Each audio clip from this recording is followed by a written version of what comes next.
to hoist the colors? Now, time for the most in-depth look at the world of ECU athletics. Welcome in to Hoist the Colors with your host, Stephen Igo on 94.3 The Game. Watch the show live on Facebook and at 943thegame.com. Now, here's your host, Stephen Igo. Welcome in, Hoist the Colors on a Wednesday edition of the show. Pirates coming off a victory over UNCW on the Diamond last night, taking the season series over the Seahawks. We'll get into that. Jake Garcia departing from the program. We'll discuss what that means. ECU basketball set to host a big transfer this week. We got a lot to do over the course of the next hour, and for the first time in several weeks, we are live on X as we have cracked the code, and we are now live on X. We're also live on YouTube and Facebook, so if you guys have a question, a comment, a concern, drop it on any of those platforms. I'll be monitoring over the course of the next hour. All right, James Gilio, Hoist the Colors intern. He is back in studio. James, how's it going? Good. Back. Glad to be back in the studio. It's been a minute. I feel like it's been a minute. Actually, it's been a week. So. It's been a week, but a week is a minute. Yeah, right? I feel like it has been a while. I don't know why. It's good to have you back, though, man, and we'll talk about plenty of items with you. Philip Tokenin behind the glass. Philip, how's it going? It's good. It looks like you guys are a little weird light. It looks like a light got unplugged, so I'm blaming James. I think he unplugged the light that's over your head. Yeah, the light directly overhead. I'll fix it, but nobody wants my butt in the camera, and that's exactly where it'd be. So we're going to fix that during the break. I almost want to say it was on, and then when y'all flipped the other lights, it turned off. Oh. So, yeah, it was not my fault. Dang it, James. So I'm trying to get up these Twitter stream leaks so everybody knows we're live. But, guys, we'll start with the big news. Jake Garcia leaving the program, and now I heard about this midway through Tuesday, and when we went out to practice to do coverage, expected him not to be out there. He was not out there, so then we tweeted out the news that he has left the program. Now, I've heard a couple different things here. There's a chance he doesn't play football anymore. I've heard in the professional life, job world, he could have some things lined up. But I think the expectation is, according to various sources I spoke with, he's going to enter the portal. He will see if he can compete for another starting job. He'll see what other NIL opportunities are out there. He's got a daughter. He's got a family to support. So, there's a couple different layers here. Why do spring practice for 3 weeks and then leave? He is a May graduate, so he will be in school through May before going to his next destination, wherever that is. But a lot of layers here. ECU, you lose your safety net quarterback. From a team standpoint, Caden Hauser is coming back and looks good, but kind of odd timing with Jake Garcia, although the portal officially opens today, so I would expect to see his name soon. So we'll go around the horn here. Thoughts on this? We'll start with James Gilio. Yeah, I mean, obviously Jake Garcia leaving the team is not good, and we'd mentioned this a couple times. Previous shows I've been on, we've talked about second-string and third-string quarterbacks. We've had discussions about Jake Garcia and Raheem Jeter, which one of them was going to step up. But now Garcia is gone, and he was the safety net quarterback. Raheem Jeter obviously doesn't have nearly as much experience. And as weird as it is to say, backup quarterback is a semi-important position because, God forbid, I hate making comparisons to the Jets, but if you don't have a sustainable backup quarterback situation, your season is almost essentially over. And God forbid anything happens to Caden Hauser, Raheem Jeter would have to step up, and I would much rather have Jake Garcia than Raheem Jeter. But it doesn't sound like it was like a full – I saw reports that it wasn't a full player's decision, I guess. Like you said, he's got – a daughter, he's got a family to, raise. He's got a family to take care of. He's a stand-up guy, wishing nothing but the best for him.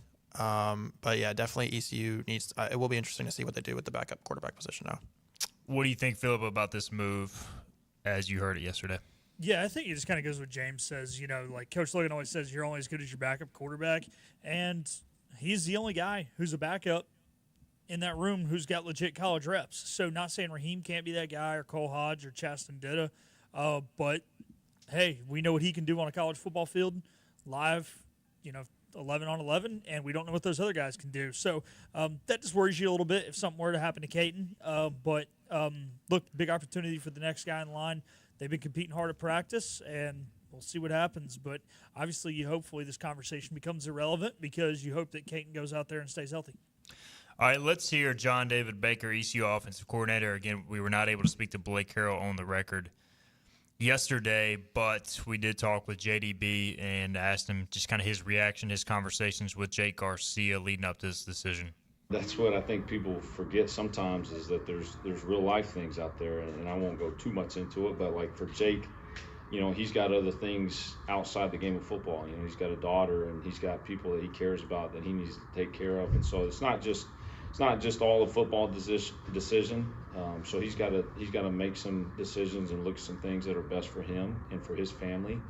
And I told him today, I said, man, I love you, and I will do whatever I can to help you from now until forever. And he knows that. And so sad to see him go. He's been such a joy and such a great teammate to the people around him and to people at East Carolina. We'll support him and pull for him, whatever happens for him. But we got a lot of other guys in the room that will continue to coach and develop and get ready to play. All right, there is John David Baker with his comments on Jake Garcia. We'll hear from him again in a minute. So kind of reiterating what we said there, some family obligations. Lane Smith says, pay that man some money. Brady Thomas in the chat also says, good afternoon, gentlemen. So from my sources, ECU is going to pay Jake Garcia not enough to make him rich, but you're talking. I've heard $40,000-$50,000 to be the backup quarterback at ECU, so it's not like they weren't going to pay him any money. And he decided, actually, from my sources, agreed to the new contract and decided to leave after that. So I don't know if another opportunity came up. Look, he's got an agent in the portal, or if he just feels more comfortable going to a job or competing for a starting job as a quarterback.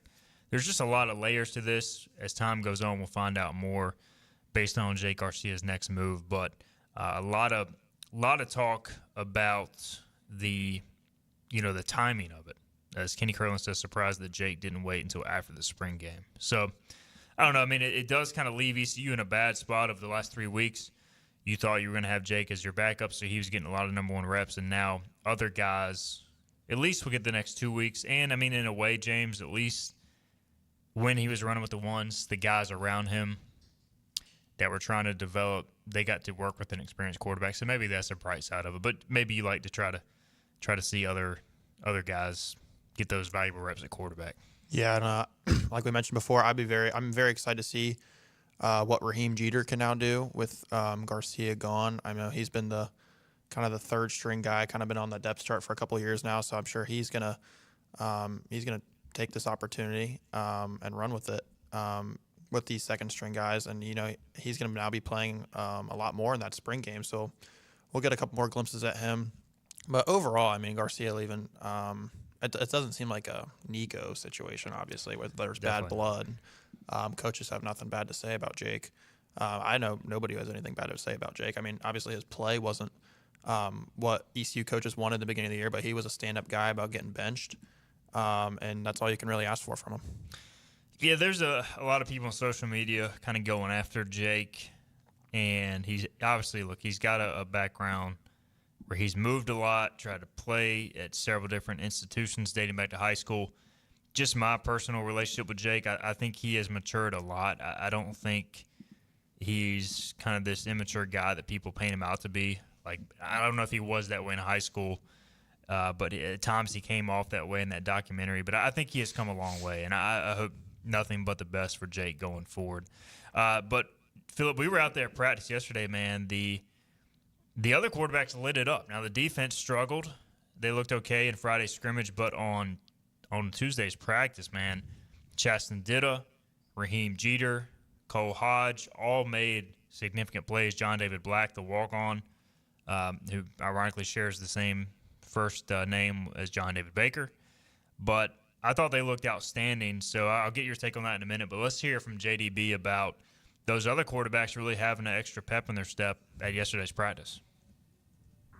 Watching them today, it just seemed like there was the guys behind Caden, there was almost like new energy competing for that number 2 spot. I don't know, what's your take on that? No, I mean, it is what it is. Like, they they see it as an opportunity. Like everybody, we got a great room, and they love each other and they respect each other, but at the same time, like, they're competitive, and so they see it as an opportunity. They see reps, they see, positions that they can go get, and you saw that today. You saw some guys all of a sudden, like, had a little sense of urgency to them, and so that was nice to see, and that's what you want, and that's what we know about the room. It's a talented room, and I was excited for those guys because it just means more reps and opportunities for them to grow and develop. Raheem's doing. All right. Comment on Twitter, which, by the way, we are now open to comments on Twitter. Eric Curry says, when is the spring game? Eric, that will be April 26th, a Saturday. Coincides with the Tulane baseball series. So that will be the date of that. All right. We got some other comments as well. Lane clarifying that he says Braden Burris he wants to pay, not Jake Garcia. Well, you gotta clarify, Lane. We were talking about Jake. He just said pay that man some money. How am I supposed to know that's Braden Burris? Yeah. Gotta let us know, Lane. Love you, buddy. All right. But Phillip, man, the other quarterbacks looked outstanding yesterday. What did you think of practice? Yeah, the quarterbacks look good, man. The receivers were running really good routes. They did a good job getting on top, stemming their routes, making it where they were open. But it's still really hard to throw the ball deep, especially outside the numbers, regardless of how wide open your receivers are. You got to have some arm talent. You got to have some arm strength. And I thought all the quarterbacks, especially Chasten Ditta, were very accurate with the deep ball. When the receivers gave them an opportunity to make a home run play, they took advantage of all of them. I think really the only missed opportunity on a home run play was a blatant drop by a wide receiver out of the 30 minutes that we were out there. So, man, those guys are slinging it down like you and I kind of talked about after. It seems like maybe they got a little extra pep in their step now. They know that number 2 job is open as opposed to fighting for that number 3 job. But man, it's one day. And it's practice. It's not a game. But right now, I mean, you even mentioned John David Black. I was like, man, who is that kid? It's a walk-on, and he's just out there slinging it. So it looks like, I think someone will emerge out of this group. And maybe we don't know who it is as media. Maybe fans don't know. But it's going to be one of those things where I think the coaches are going to know, hey, if God forbid something happens to Caton, there's a guy they trust. Now, there's a lot more to playing quarterback, throwing the football. Got to be able to read defenses. Got to be able to command the offense. Got to be able to know the assignments of the guys up front. So there's that. But you got to be able to throw the football, too, and that's the thing that shows up the most on film. And, from an ECU perspective, if you're the coaches, we know Caton Hauser is the guy.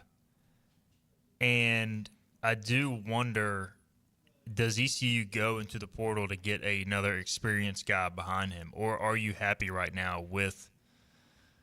Are you happy with the young guys? You got Chasten Ditta, who we said looks good. You got Cole Hodge. Both those guys are freshmen, and then you've got Raheem Jeter. And for me, it's how far does the coaching staff feel like Raheem has developed?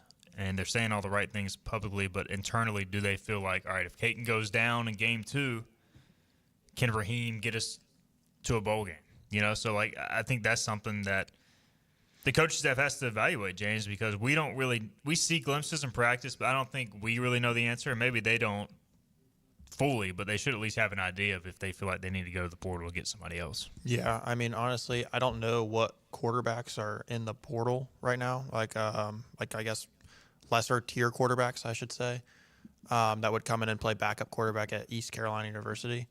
But you also got to remember, it's not like the NFL where free agents will just come. There's no Joe Flacco's. There's no, Josh McCown's retired, but Joe Flacco is not coming to ECU. No, I meant like older veteran guys, that will just come play backup and sit on the couch. What if they offered you $50,000 to play backup quarterback at ECU? Would you take it? Yes, absolutely, I would take it. Absolutely, I would. There's got to be somebody out there. I don't know if they'll offer that much money, but. I think if you're offering $50,000, I think they would take it. Yeah.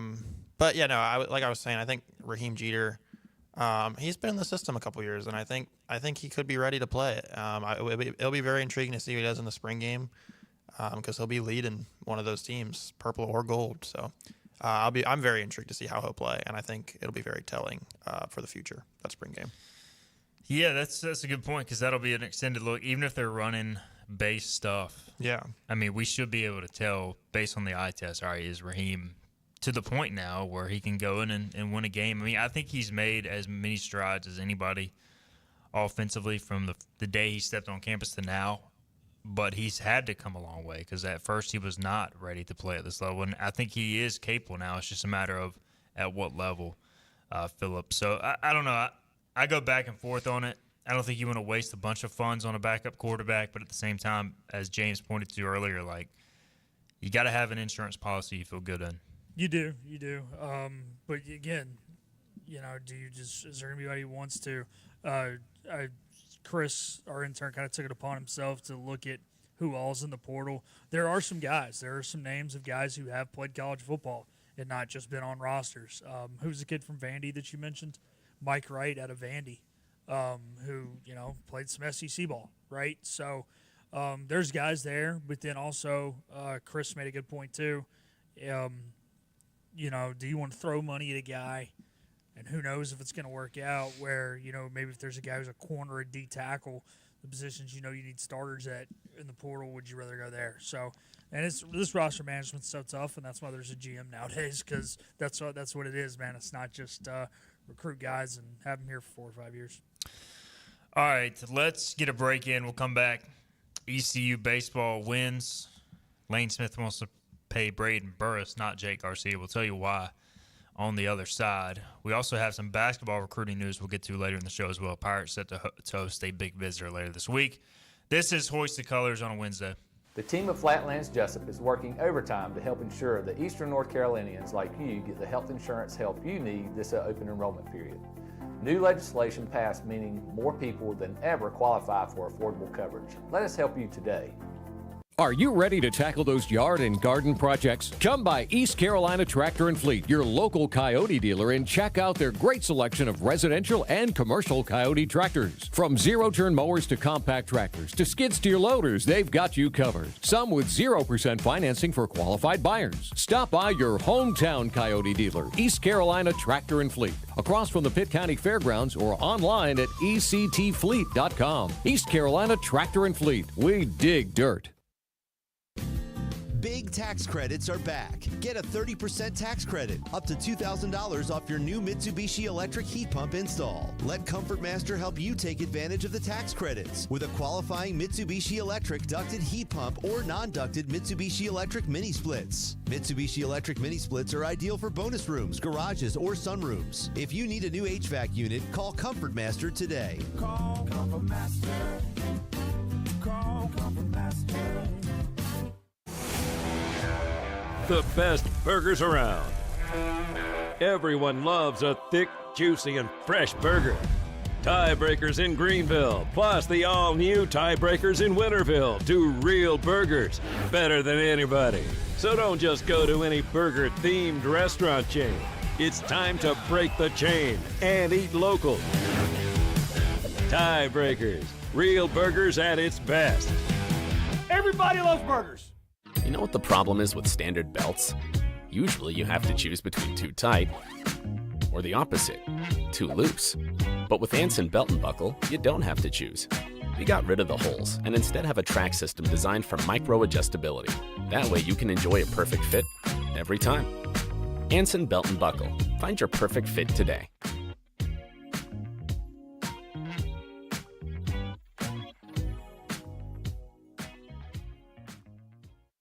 Healthwise Pharmacy rounds the bases with all of your infusion, retail, compounding, and medical equipment needs. Locally owned and operated by pharmacist Marcy Parker, Healthwise has grown to be your most trusted provider for infusion services. Currently providing in-home or on-site infusions in North Carolina, South Carolina, and Virginia.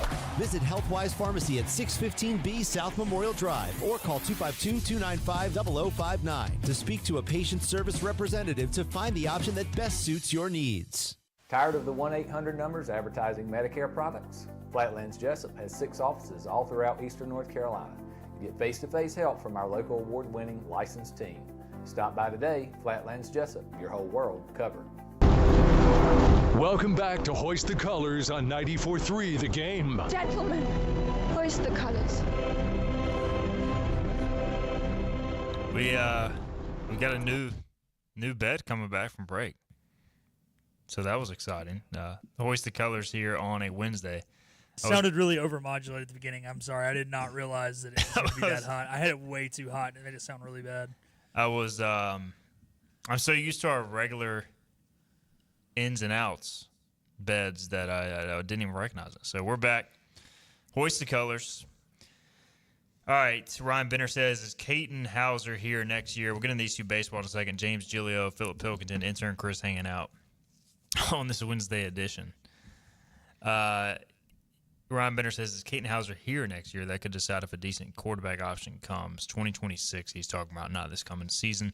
So Hauser has another year of eligibility. As we all know, in this era of the portal and NIL, I don't know if you can ever count on that, but he does have the ability to play in 26. So we'll see. I think as far as 26, you develop the guys on the roster now. And Johnny Robertson says, I was surprised to see that Tulane was pursuing Nico. Does anybody know how to pronounce his last name yet? Imalavea, I think. There you go. Imalavea? Yeah. All right. So Nico, before we talk ECU baseball here, basically nobody wants him, which I think is outstanding. James, I really enjoy that. I think Nico he overplayed his hand. Maybe it wasn't him. Maybe it was his dad. Maybe it was his camp. But you can't put up mediocre numbers and then ask for $4 million. I don't care what kind of upside you have. I don't care where you're going to go in the draft in 2 years. You can't put up the numbers that he put up and the disappointing game that he put up against Ohio State in the playoff that he did. He also blew that game versus Arkansas in the regular season. You can't do what he did in the regular season. I didn't think he was any good last year. And then you can't go asking for $4 million. And good for Josh Heupel for really putting him in his place and telling him no one's bigger than the school. No one is bigger than the school or the team. I am interested to see where Tennessee goes at quarterback. Jake Garcia. From here, I did see a lot of Jake Garcia at Tennessee buzz. Hey, it is a similar offense. It's basically the same offense, so hopefully they don't try to poach Caton Hauser. I know that there are SEC teams that have already tried to do that, and Caton said no thanks, so I don't think that's going to be a problem for this year. All right, ECU baseball, gentlemen. Pirates, it's been a tough season. But anytime you can win an in-state series, that is a major success. ECU does that with the 7-3 victory over the UNC Wilmington Seahawks. Philip, you were at the game. James and I were kind of in and out, so I'll let you lead the conversation here. But watching bits and pieces of the game, in addition to covering football and the Garcia story, I thought the Pirates played a pretty clean game all around. They did, yeah. I mean, really, the only thing that sticks out was the play where Dixon fielded it cleanly, and then didn't transition it over to his throwing hand well. But yeah, man, that looked like an ECU game, right? You get Colby Wallace drilled in the arm, and he still picks the ball up and throws the guy out and comes in to close the game. You get the bases loaded in the first inning and have no more balls hit to the outfield, and you still find a way to score 4 runs because you put the ball in play and put it in weird situations and gave yourself opportunity after opportunity. And then you had a staff day on the mound that looked like a staff day on the mound of old. No guy came in and threw more than 3 innings because CG said it after the game. He wanted everybody to be hot this weekend, and with the short turnaround, that's why Zayak didn't go longer. That's why Moran didn't go longer. And sure enough, you get guys just to come out there and, hey, let up a couple runs. But every time they let up a run, they were unfazed. They continued to attack hitters. They had faith that the offense was going to continue to hit, which they did. Couple crooked number innings, and it just looks like the old ECU of old. The crowd was good. The crowd was into it, and it felt like the old Clark LeClaire of old.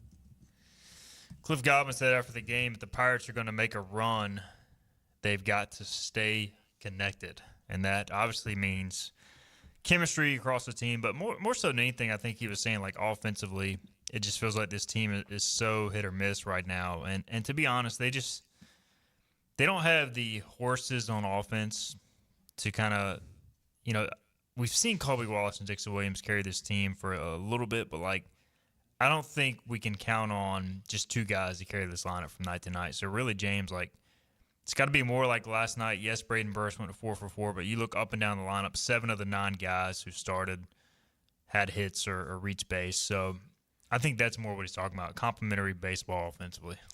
Yeah, this team's had their struggles this year. We've talked about it. I've been very critical of the team this year. I've been slamming them every time they lost. I mean, they won last night, and when you haven't won games against in-state opponents, I mean, we lost the game to Duke, swept versus Carolina, lost versus State, lost versus Campbell. Winning a series against you. Yeah, UNC Wilmington, you take the series, you'll take it, especially in a year like this. I also thought they responded well in that Sunday game versus Charlotte. But last night, I mean, just looking through the box score, I mean, the game kind of reminded me, it looked similar to that Virginia Tech game earlier in the year when they played a complete game, pitching staff-wise, hitting-wise. Burris, I saw he was 4 for 4, whatever what he was. He played well. And this team really needs wins like this. I know they got the series coming up, UAB on the road. They got State again next Tuesday, so that'll be a nice game. But, yeah, I mean, overall, I mean, you got to take what you're going to get at this point with ECU baseball. And Philip said the crowd was into it. So that's good. This team really just needs every little thing right now to go their way, and I think this is a big step. East Carolina last night offensively, a number that has improved drastically from the start of the year. 5 walks compared to 5 strikeouts. Anytime you're walking as much as you strike out, that is a outstanding sign. And then on the mound, ECU struck out 13 and walked 2. So well, that's another point. They've been walking. They've been given a lot of free passes, and last night they did it and they won. So really, the first UNCW game they lost, I think they walked 10. And so when they limit the freebies and when they're not striking out the plate, like this is like Philip said, this is a ECU team of old. Now, consistency, guys. Can they string? I mean, the only thing, and realistically, like the at-large picture is probably gone. RPI is up to 85 last night after the win. But the only way you even get back into contention is by going on a winning streak, Philip. And I think that's what Cliff, it sounds like, is kind of hoping or pushing for, although it not to be cliche, but it really has to be one game at a time. If you start looking too far ahead, it just becomes that much more impossible. Well, Braden Burris said it after the game. He says, we can't wait. He said, if this team wants to get an at-large, if this team wants to be a great baseball team, the time is now. So they know. Look, they know what the record says. They know what it takes to be a tournament team. So, again, like you said, you can't look ahead. You can't worry about the next series. But also, you got to know that each day you got to almost treat it like a playoff game. And I know that sounds crazy this early, but you don't want to have to go into the conference tournament having to win it. And now, obviously, I don't think no matter what they do between now and then, we're going to know we're 100% locked in going into the conference tournament. But I think if you can go out there and, darn near go undefeated the rest of the way of the year, which I know is not realistic, but, maybe you lose at State. Maybe you drop one game to either UTSA or South Florida, and then other than that, you pretty much win them all. You'd be feeling pretty good. But the time's now. They've won 2 in a row. The mojo's back. The energy's back. I think it was, like I said, I've said it before, I think it was back Saturday. Saturdays didn't go their way. But, again, and then when you do lose those games, you're going to have to lose them kind of how you did Saturday, where it's like you go out there, you play well, but, you hit balls right at guys, and you got people on the message board saying there's magnets in the opposing team's glove because that happens too. Standout performances from last night. We mentioned Braden Burris, 4 for 4, 2 RBIs and a walk, reaching base in all 5 plate appearances, batting average up to .405. Good to see Austin Irby get a couple of hits, 2 for 4, 2 run-scoring singles. Irby's average has dropped, but he is another guy who has walked more than he struck out. He consistently puts up good at-bats. Bradley Zayak, 2 2/3, 3 Ks. He's looked better each time out recently. Colby Wallace looked great pitching the last few innings. And I didn't think the middle relief was outstanding, but they did enough. And they threw strikes, which was the main thing. Yeah, that's all you can ask for. Yeah, I mean, in midweek baseball, we're just don't walk people, James. Don't walk people like that last Tuesday game. I would like to say one thing, though, about I think it was maybe the last Tuesday I was on the show. I don't know who said it in the comments, but they said before the State game they were going to go 6-0. That was Lane Smith. Lane Smith. They went 2-4. So that prediction was not good. I just wanted to come back to that. Lane Smith, speaking of that, is saying, I'm saying it here. Screw it. We are going 38-16. Lane, would you quit jinxing us? Shut up. Lane, you said 6-0 last time. We went 2-4. Oh, man. 38-18, he clarifies. So that would be 2 losses the rest of the way. As ECU currently 22-16. So that would be 16-2 over the final 8. If the Pirates go 38-18, they will be an at-large team. But the odds of that happening are slim. Not happening. Johnny Robertson is Pirate pitchers with 4 walks and 24 strikeouts in the last 2 games, 16 and 68. in the last 7, as far as 16 walks and 68 strikeouts. Cameron says, anyone know if we were paying Ryan Towers NIL money just to dance in between innings? Is he ever going to play a game? Look, Cameron, you know I love you, man. Dancing has nothing to do with an arm injury. Is he injured? He has a left arm injury that he's trying to come back from. So No, I thought Towers was the one with the hip injury. That's Antolik. Oh, Yep. See, I can't keep them straight. We got a lot of transfers that are injured, so it's hard to keep them all straight, to be fair. There's like 3 other JUCO guys who are also injured that haven't pitched yet. The thing with Towers is this. Like, it's not like him dancing has no impact on his injury, so he's just trying to provide a presence. Yeah. I mean, do y'all have a problem with the dancing? I don't have an issue with the dancing, but I mean, should they take his NIL money away because he's dancing?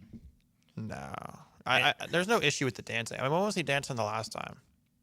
I think he just Cameron says, I didn't know he was injured. Cameron, where you been, man?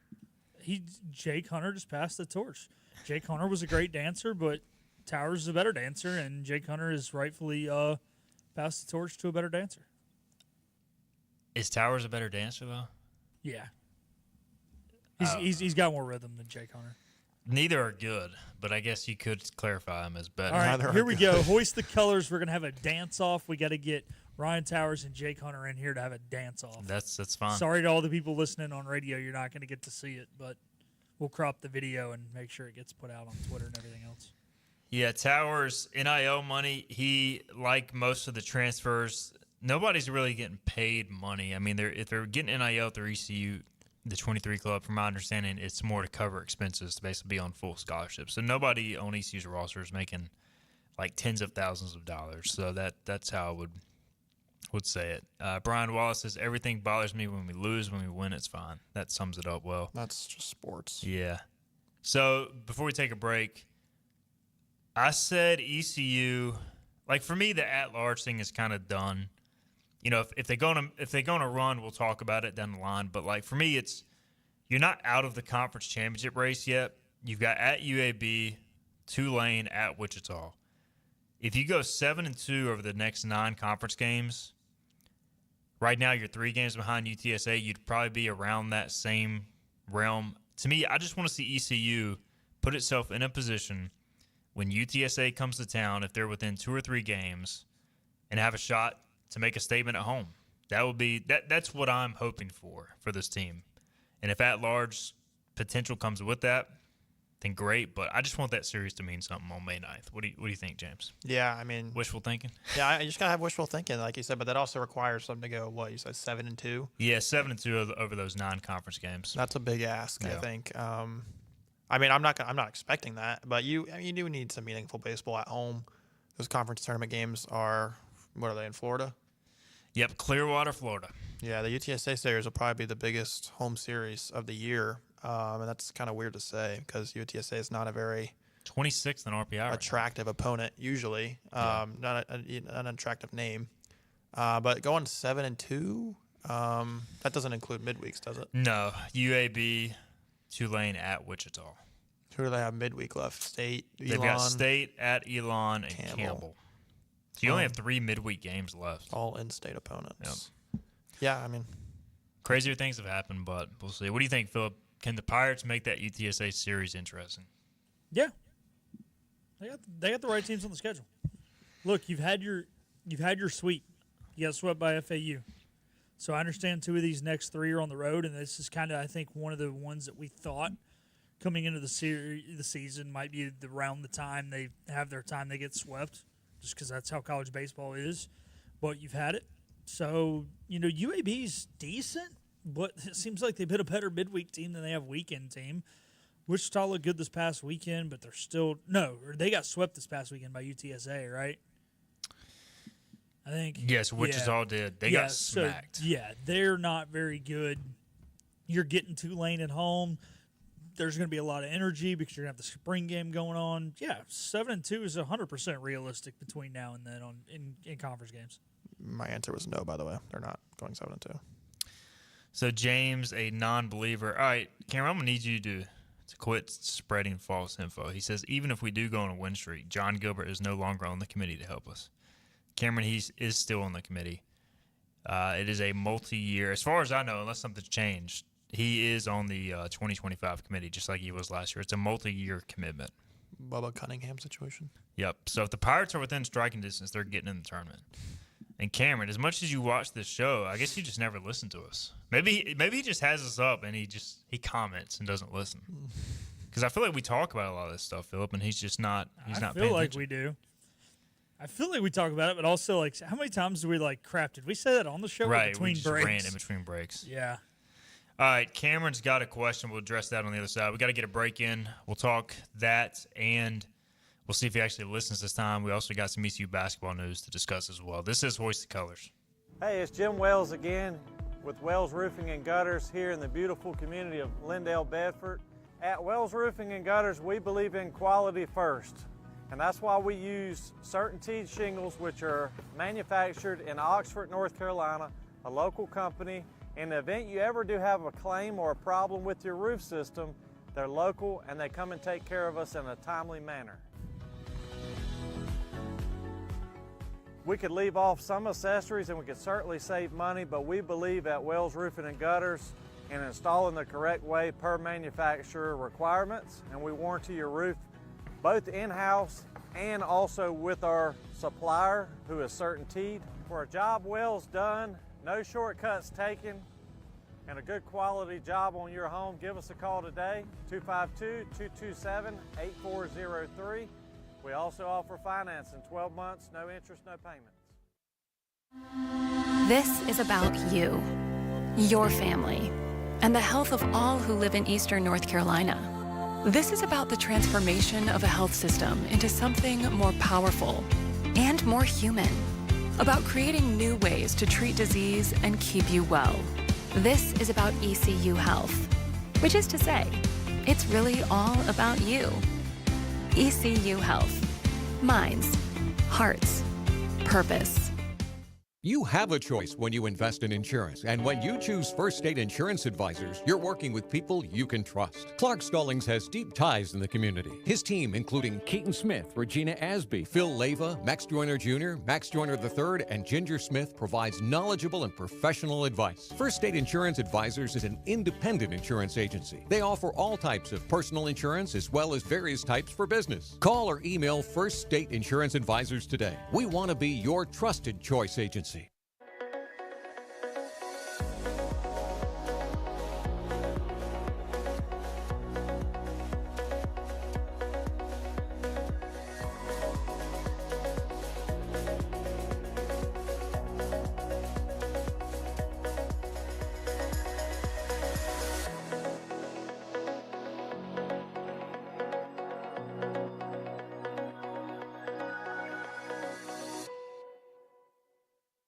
Other restaurants claim their food is fresh and fast, but are they friendly? At Moore's, you're treated like family the minute you walk into their doors. With locations in Winterville, New Bern, Swansboro, Morehead City, and Jacksonville. We've been practicing what we preach since 1945. At Moore's, our barbecue is slow cooked and smoked over real wood daily until it's so tender it's falling off the bone. Combined with our fresh chicken, cooked to order seafood, and homemade fixins, we're sure you'll agree. If it's not Moore's, it's less. The Pirates play here. Arr! This is Hoist the Colors Radio with Stephen Igo. Yes, that was so good. On 94.3 The Game.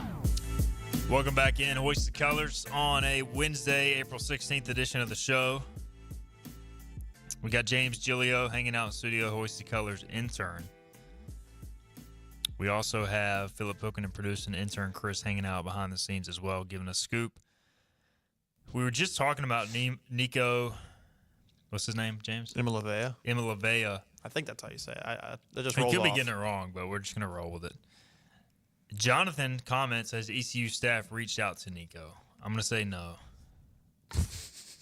But who knows? Jonathan is in Wags or a different Jonathan? This is Jonathan Pollock. Would he start over Caton? Like if he just... I don't know. I mean, I think you just roll with Caton. All right, if you had the chance to add Nico for minimal funds at ECU, would you do it? I would say no.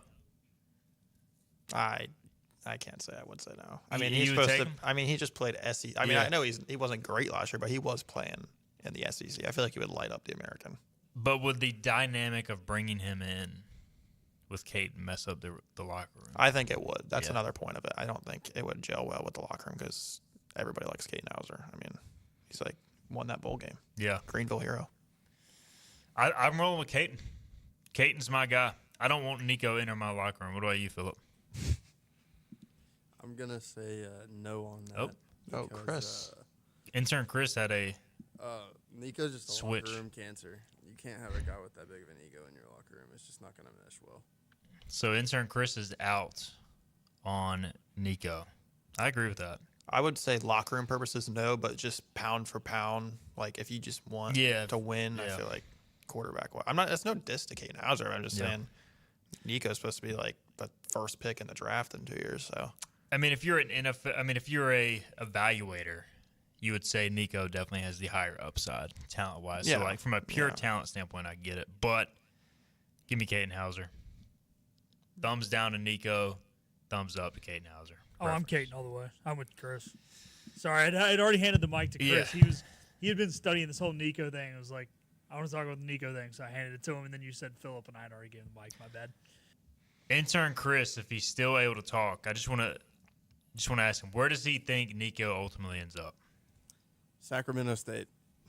Well, I just read that he has no interest from, as of an hour ago, he has zero buzz from Power 4 schools right now. Zero buzz. No Power 4 interest because he's asking for too much money, and UCLA is not pulling their offer any higher. Zero market was the quote. Zero market. Zero market. In the Power 4 right now. And Tulane pulled out, which has been one of the better group of 5 teams in the last couple of years. So Brady says, yes, he would take Nico, who would roll the AAC. Brian Skipper says, Brady's an SEC homer. We know this. Brian Skipper says, hello, no. You don't know he would light it up. So I'm not doubting he would light it up, but I just think it would be cancerous in the locker room. Yeah. Differing takes on Nico. All right, Cameron said, let's do an opposite prediction here going by to ECU baseball. Let's say we keep struggling the next couple of weeks. Do we start resting arms the last 2 weeks of the season to get ready for the AAC tournament? My take here is I don't know about full rest, but certainly I would take guys out on limited pitch counts to have them fresh for the conference tournament. Those guys would be Ethan Norby, Ethan Young, Brad Pruitt first and foremost, and then Jake Hunter, Lance Williams, kind of that second tier of pitchers as well that ECU has relied on heavily. James, your thoughts? Yeah, I mean, pretty much the exact same thoughts. I mean, the ECU bullpen outside of Norby, Young, and Pruitt, I mean, Norby's a starter, but those 3 guys have really been the 3 kind of established guys, and you would give them rest. But, I mean, what was that, James? You said Williams and Lance Williams, Jake Hunter. Yeah, I mean, they could play. Yeah. I mean, this ECU team needs the arms they can get. I mean, there's no reason to, like, punt the last couple of games to rest for the conference tournament. But, I mean, I think this year that kind of second group is bigger than it was last year. So I think, not saying you can't run some of the same issues you did last year, but you're less likely to. And I think that's the thing. Everybody's got a little PTSD from last year, and rightfully so. But, again, there are more guys. Yeah, the A-list guys are not as good as last year's A-list guys, and we really had 4 last year. But then after that last year, it was just kind of a who's who, whereas I feel like that B tier is getting bigger by the day. I mean, Lance Williams, Brad Zayak, I mean, those guys are really, putting themselves in that same level as guys, like Jake Hunter. So that's a good point, yeah. I mean, maybe you want Ethan game 1 because it's tough to win that tournament if you don't win the first game. So, maybe you don't have him start against South Florida. If you do, you just have him open and throw like 2-3 innings. But, yeah, I would that'd be my only thing, I guess, is maybe Norby. I said Young. I meant to say Norby the whole time. But, yeah, maybe sit Norby.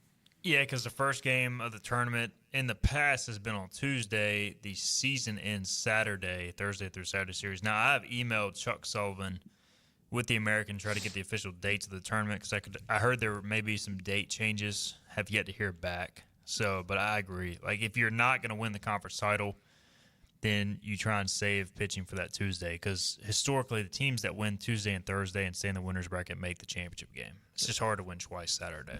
Is there a Hoist the Colors conference tournament watch party? If I do not go, we will have a Hoist the Colors watch party, and hopefully we can get Sup Dogs to sponsor that again so we can do the 9 dogs and 9 innings challenge. I'll get Isaac to produce so I can be on the watch party this time. Yeah, I wasn't on the watch party either last year. Yeah, I was working. I would chime in from the other room. We did have it was fun how we did a little video with Coach O. How I made the video in there and then we sent it in and ran it during one of the breaks. I thought that was cool. But yeah, I'm gonna talk Isaac into being in here so I can be in the watch party. It was fun last year, and ECU had an epic comeback one game, and then they got beat bad the next game. So I remember the comeback was fun. I think it was like a 10-run inning or something. I think it's right. Who was on the watch party last year? It was you, It was Joe Jason? Sampson, Kaysen, myself, and Dom, right? I think Dom was up there. Dom was the only one. Dom was the only one that did the 9 dogs. Yeah.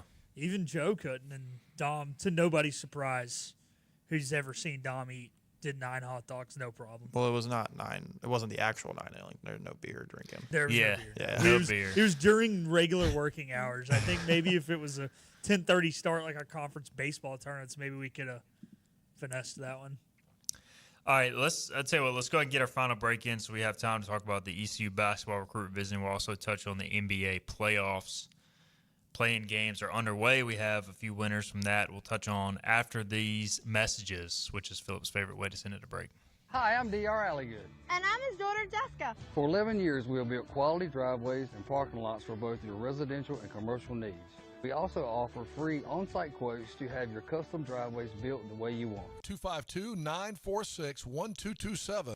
Your roof is a vital part of protecting your home and family from dangerous storms and hurricanes. At Assist Roofing, we install and maintain metal roofing that provides precise protection. Add value to your home while lowering utility costs with a fortified roof to last a lifetime. With 0% financing, grants, and Energy Star Green Roofing tax credit available. Call us to schedule a free consultation so you can weather any storm with confidence. Make every day electric on the Kawasaki Electro 20 electric balance bike. Maximize the fun with long run times, impressive top speed, and Kawasaki build quality. Easy adjustability and smooth handling make everyday riding more enjoyable. And the standard MTB type tires provide off-pavement capability. The Kawasaki Electro 20 is the electric balance bike that's built to rip. Go to Ron Ayers Motorsports, Memorial Drive north of the airport, Greenville.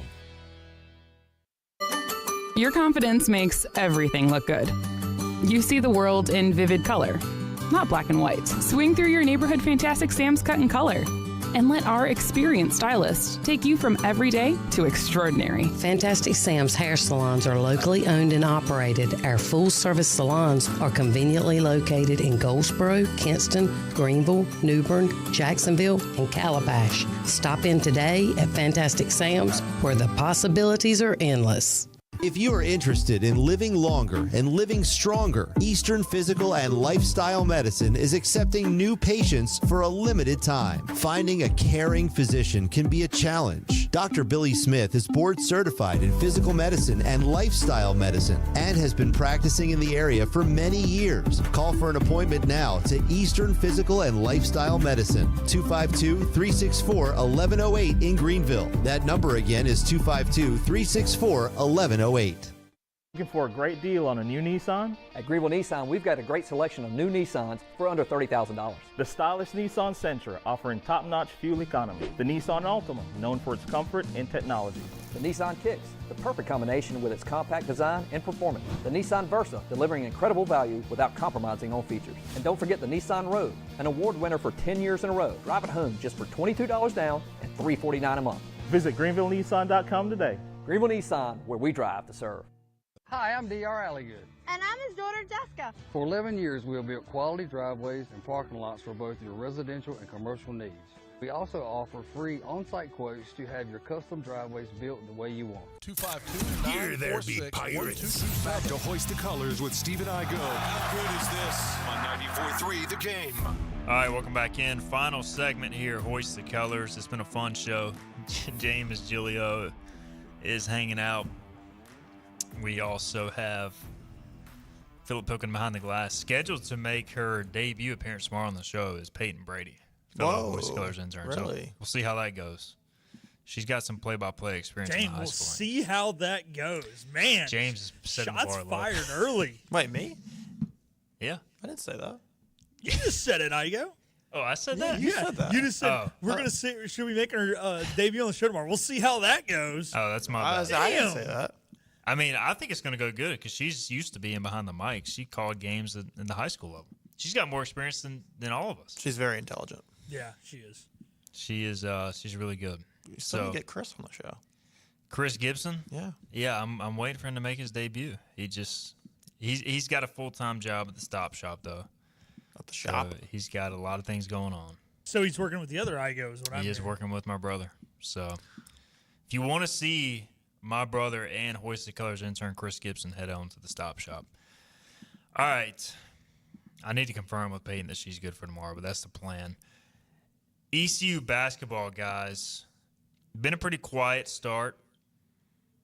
I do want to remind people ECU did not get a commitment till mid-April. I think it was April 17th last year, and that was Julian Samaro. Jordan Riley and C.J. Walker did not commit till May. Those guys were pretty good, so let's not panic, as Brady is saying. ECU basketball has me scratching my head. Maybe they have some commitments, but nothing announced. Just lighten up the comments. Brady is he's all in. Speaking of Hoist the Colors. Here's the thing with the Pirates. They're in on some big names. If you reach too far too early, you can overpay. Now, you do have to be careful not waiting too long because then you miss some of the market that you could reasonably attain, and then you have to kind of circle back and then still end up reaching. So there's a balance to all this, but I think ECU is playing it the right way. We just put up on Hoist the Colors. ECU will host a significant visitor or is scheduled to host Adante Holloman, Georgia Southern transfer, has also played for Texas Rio Grande Valley, UTSA. He is a 6-foot, 175-pound guard. He was the leading scorer in the Sun Belt last year, 16.9 points per game. High volume shooter, 13.1 field goal attempts per game, shot 42% from the field, shot 39% from three-point range on 8 attempts per game. So really good three-point shooter, 80% from the line. Has played some point guard, but more of an off-the-ball, smaller guard, which is probably why he doesn't have maybe the interest you would normally have as a 17-point-per-game scorer. But, look, anytime you can add this type of scoring, theoretically, I'm all for it, and you figure it out later. But we'll see if the Pirates can close here because there's some big competition. But Dante Holloman James visiting this week, which is a good sign. Yeah, we were talking about it during the break. It sounds like almost exactly what ECU needs. He said he was a good three-point shooter. ECU did not have a lot of shooting last year. But we were talking he's pretty undersized. He is a clean 6 foot. But a leading scorer in the Sun Belt, you're never going to say no to a guy like this. Right. 3 schools in 3 years. He's going to be a senior guard bringing in. It would hope for a little bit more assist totals, I would say, because I do think ECU still needs that true point guard. So it is a little disappointing that I don't think he would be kind of that true point guard, even though that's kind of what his build is, like as size-wise. But it sounds like he's good, catch and shoot. Sounds like he's good going to the rim. I think it'd be a great ad if we can get him in. I don't know if he would start. I think he would start, I would imagine, if he's a senior. But, yeah, it sounds like a player ECU really needs right now as a shooter. Philip, your thoughts on the potential Adante Holloman fit? I like the fact that he can shoot. It's not just a spot up. He can shoot off the dribble. Watching some of his highlights, as well as drive to the rack. So if they close out on him and overclose, he can find his way. He's not like a true shot creator in the medium range because he's a little undersized, but he can drive and finish acrobatically, if that's a word, as well as shoot the ball. So this could be, definitely your second best player is probably what you want. You'd still probably want a guy who's more of a pure athlete, can dunk the ball, can create more shots, in the medium range and, go 1-on-2. He's probably not doing that. But if this guy can be the second best player on your roster, I think you're feeling pretty good next year. Yeah, hopefully the Pirates can close and just talking with people. Pirates in on a lot of significant transfers and trying to finalize some other visit dates. So we'll let you know if we hear of any others. But keep your eyes on that name, Adante Holloman. All right, we got about a minute or so left in the show. Quick thoughts. NBA play-in games get underway. Magic take care of the Hawks in a pretty boring game. Cole Anthony with a huge game for the Magic. They win 120-95. So the Magic move on to face the Celtics. Yes. So are you worried at all, Philip, about the Magic? No, I mean, they proved they can play well last night, but I think if Boston's defense plays their full potential, they're not going to have it as easy as they did. Obviously, we need a healthy Jaylen Brown, but I'm sure his minutes might be a little limited earlier. I was talking to Pirate Al about it this morning. He's a Celtics fan, too. But, yeah, I think Celtics defense is a lot better than Atlanta's. Should be good. Got to take care of business. Got to play your game. I mean, they can jump up and bite you if you don't play well, but Boston should be fine. Warriors take care of the Grizzlies in what was a good game, 121-116. So I got about 30 seconds left. James, any thoughts on the play-in or the playoffs in general? Playoffs in general, or first this game, I'll go quick. I mean, it was really obvious that the Grizzlies fired their coach with 10 games left. I mean, the last minute of that game, they were absolutely clueless. It was pretty obvious that the Warriors outcoached them down the stretch. I mean, the Grizzlies had a chance to tie, and they didn't get the ball in with 5 seconds. I mean, like, what are we doing? The Warriors will beat the Rockets in the first round, 6 games, I think. Agreed. I think it's just a bad matchup overall for Houston. Curry's not losing to Fred VanVleet. But my finals prediction: Celtics, Lakers. I think the Celtics end up winning in 6. Will be another stab in the heart for me as a LeBron fan. So I'm prepared. Lakers will lose in the Western Conference Finals to the Denver Nuggets. All right, we're out of time. 12 noon tomorrow. We'll see you then on Thursday. This has been Hoist the Colors with your host, Stephen Igo. Tune in weekdays at noon for all things